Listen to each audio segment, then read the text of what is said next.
I'm a cult leader, and I've made a terrible mistake. I just wanted a bit of extra money. I've always been a really charismatic guy. Not exactly unattractive, and I know how gullible some of those middle-aged, spiritually active women can be. I know I'm an asshole, but I needed the money. I didn't want followers. I wasn't going to make anyone drink poison Kool-Aid. I didn't want 100 wives. I was going through a rough patch financially and just wanted a bit of money. To my credit, it worked. It worked well. One of my exes had been real into crystals and astrology and meditation and all that, so I had a pretty good knowledge base to run with. I set up a website, called it Eternal Enlightenment, and paid for an ad service to promote it on various spiritual websites. My business plan was pretty straightforward.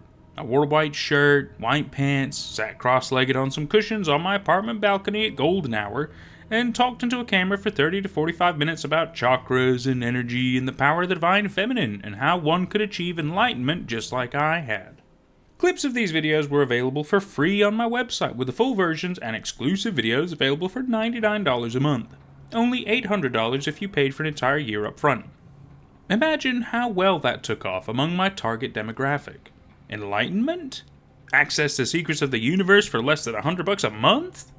The money came rolling in pretty quickly. I had nearly 40 members after the first 6 months, and triple that at the end of the first year. Things were going really well for a while. I even had some members promoted, telling them and everyone else that they were truly enlightened and would send them out to conferences and things to host talks and Q&As. I even took on a phony Sanskrit name, Sri Deepa, Holy Light, that I said was given to me by Buddhist monks during my training in India. I've never been to India. By the 20-month mark, I was making nearly $75,000 each month. And the lies had grown even more outlandish. I would bathe myself in light in my videos to make it look like I was glowing, use careful camera angles and more light tricks to make it look like I was hovering a few inches above the cushions I was sitting on. I had even had a place built out in the desert called Sri Deepa's Enlightenment Retreat that I moved to and would host seminars at. Things started to slow down at around 2 years though. Instead of averaging 30 to 35 new members per month, I was barely getting 2. I knew I needed to avoid stagnation. I needed something big to get people's attention again. I settled on something one of the members of my inner circle called a transmission of enlightenment. I was skeptical at first, but she actually could read Sanskrit and had some book of supposed Buddhist or Hindu magic. To be honest, I thought it would be too outlandish to be believed. Even though I peddled all this esoteric nonsense, I hadn't fallen for it myself and knew, or thought, that nothing would come of the ritual. I explained this in a roundabout way to avoid exposing myself to this member, and she agreed to be the first person I would transmit enlightenment to. A few days later, everything had been set up at the retreat. It was in a small private room away from the main pavilion where I would host my regular seminars, and it was attended by only a dozen or so members of the inner circle for a hefty price. I had one member operating a spotlight to shine on the volunteer when I touched her to really sell the illusion. Things went well at first. I gave some short speech of gratitude to everyone in attendance, how far they've come, how none of this would be possible without them, and how appreciative their friends and family would be if they were also convinced to sign up to be enlightened for only $99 a month. I was really trying to sell this ritual. I had swapped my normal white clothes for gold and red robes. There was incense burning on a small table between me and my volunteer. The lights were dimmed and a recording of some chanting was being played at a low volume. She stepped forward, and I butchered some Sanskrit incantation I had poorly memorized from her book. I raised my hands above my head and instructed everyone in the room to fill me with their energies as I reached out and made contact with my volunteer. The tip of my middle finger rested on her forehead for a fraction of a second before she fell to the floor, bathed in the spotlight that had been set up. There was a collective gasp as her body writhed and contorted before going stiff, her eyes rolling back into her head, her body slowly withering into a grayish husk of what it had been before. Thinking on my feet, I instructed a couple members to take her body away before quickly explaining that she must have had some impure intentions, and I quickly shocked myself away to my room. It's been 4 days since the ritual. The skin on my right hand, the hand I touched her with, has turned a sickly gray color and become dry and cracked. It's spread up my arm and I can't move it anymore. Streaks of gray are reaching towards my chest. I've had constant nightmares of horrific creatures ripping at my flesh, tearing me apart. At the time of the ritual, there were about 80 members at my retreat. My inner circle have tried keeping them at bay, but people have questions that I don't have answers to. I know I'm going to die soon, but I'm not sure what is going to kill me. The rot that's consuming my body, or the people I've conned who are banging at my door. And that was I'm a Cult Leader, and I've made a terrible mistake by Elthal. Could be lethal. Both work. Pretty cool.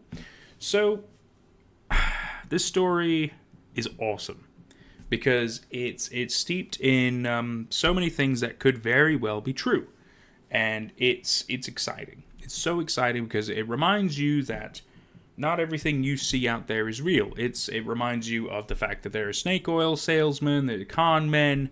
You've got people who they're just pulling the wool over people's eyes. Rose tinted glasses, however you want to describe these things. And a fantastic example of it is any social media influencer these days. I mean, not all of them. Don't get me wrong, but there's definitely a lot of them who the whole point is they want to show you the best aspects of their life and how amazing their life is and all this, and you can have it too if you follow what they say and do what they say, and in most cases pay for something. Maybe a course or maybe some merchandise or this or that. You're supporting them in some kind of way, myself included. Haha. I try not to be that guy, but it's how people make a living, and sometimes you gotta calm them. I think it's terrible. I don't like that kind of practice. Not really what I'm looking to do. But we're not here to talk about me. I'm here to talk about the fact that I like the fact this story is great because you get a little bit of it from their perspective.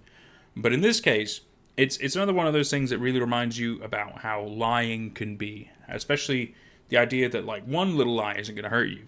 But if you end up continuing and having more and more lies, eventually it will catch up to you. A fantastic moral for a story to have. And what I like about this is that it's yet again, it's one of those things where even though there is a supernatural kind of an element to it, whether you want to consider it as religious or otherwise, the fact is there is a true danger in this, of some form of creatures or monsters or whatever, even maybe ones that we can't see. Maybe it's stuff that, is perhaps there's something to this enlightenment or something. We don't know. We don't know how all of this works, But the fact is, they delved into something they shouldn't have, nor that they understand and respect, which is a big part of it. You have to, even if you don't fully understand how things work or why it works or whatever, it's usually good to at least respect certain ways, right? It's the same when it comes to ghosts or demons, Ouija boards and things like that. You don't want to disrespect something even if you don't understand it, because you don't know what could happen. That's at least my belief when it comes to that. Because I don't personally really believe in ghosts and the supernatural and all that. I'd love to. I totally want to have an experience myself to really convince myself that, oh my god, yeah, this is real. But otherwise, I'm not saying it's not real. It's just I personally haven't had anything to convince me it's real. But I still approach it with a level of respect because you don't know what could happen. And it could be very bad if you are disrespectful, Which is exactly kind of what happens here. The fact that he doesn't take it seriously. You are just going to read from a Sanskrit book. And the fact is, these people that he's conning believe it. They believe in all of it. And some of them, they obviously know quite a fair bit more about this sort of stuff than he does. But he's just doing it to play the game, to make some money, to con people, which is not good. But obviously he gets what's coming because of it. You got to still be respectful of things even if you don't fully understand them. Which he doesn't do, and we see what happens. He goes through a crazy ritual that he doesn't understand, probably messes up the incantation. I'm not saying that it's real, but, you never know. You never know. It's not something I would fuck with, personally. I really wouldn't. At least not in my house. Maybe somewhere else, because you want to be careful with that shit. You don't know what's going to happen. And so naturally, he somehow causes this person to writhe and convulse and start withering away, almost like they've been tainted or corrupted in some ways. Clearly the ritual's gone wrong. Nobody else knows that. He's not even fully aware that it could happen. He didn't take it seriously. And look what happened. Now he's also withering away and dying slowly, like some kind of a weird corruption is erupting on his body. But he's also now having these creepy visions of monsters tearing him apart. But if you ask me, it's either the monsters or the people that will tear him apart. No matter what. It's great. It's such a good story. And it reminds you that you should take things carefully. Take things with a grain of salt, because you never know what's true and what's not, even when it comes to people. honestly, it's great. It's such a good story, and I'm so glad that we got to cover it. I really, really am. It's a great little story, and I mean, cults are just fun anyway. Not like actual cults, but like, the concept of a cult in story form anyway. It's just fun. Because you never know what they're doing, you never know what they're worshiping, you never know what they're going to do because of it. Because not all cults do the same thing, they tend to have different ideals and methodologies. Even though a lot of them are similar, they can still do different stuff. You just never know. It's exciting. Rant over, I'm sorry. This has been Nate at Night. I've really enjoyed myself, and I sure hope you have too. Well, let me know what you want next. I'm really excited to hear from you guys. Talk in the comments below. I'm excited to see what you like the sound of. October's coming up. Oh, wait, no. Is it October now? Shit. When is this going out? I'm stupid. I'm recording this before October. I apologize. October's here. A great spooky month. I'm sure I'll try to do some things for it. There's definitely still some projects I'm working on, or some things I'm trying to be involved in, some sites I'm trying to check out. But as you can imagine, not everything is just immediate access. It takes time, it takes permissions, etc., etc. So I am trying. I do appreciate your patience with me. We will see you for whatever is next. Bye, peeps. Thank you so much to my YouTube members and Patreon members for all the love and support. It's thanks to people like you that we can keep growing.